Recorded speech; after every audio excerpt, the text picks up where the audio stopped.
It's August 12th, 2025, and we're off to meet a friend in the Annapolis Valley who's out visiting from BC. Haven't seen him for about 2 years since we were in New Brunswick, but it's going to be a good day out. As you can see, it's nice and sunny, but with that sun, we have some issues, as some of you may be well aware of. Nova Scotia has shut down basically any use of any equipment in the forest on Crown land. We're not even allowed to go hiking on the hiking trails out here, which has sparked its own political debate that we won't get into because that's not what we're here for.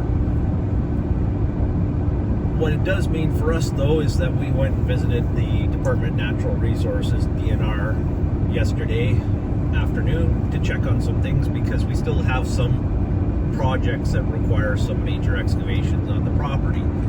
The two biggest ones being the well and the septic for our house build.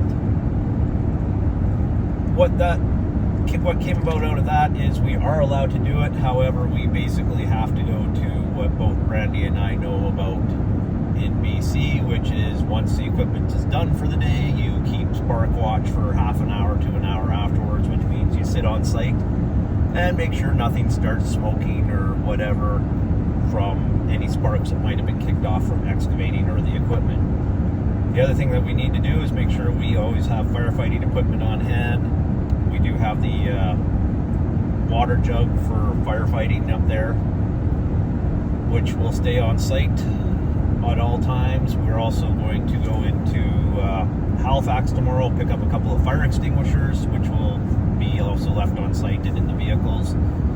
All things to try to make it as safe as possible to continue working. Now, we will continue to monitor what they want us to do for fire abatement and whatnot, because the rules will be constantly changing because, well, there's no significant rain for the next 2 weeks, so it's just going to get drier and drier.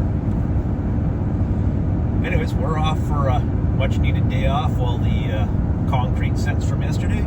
So, cheers all.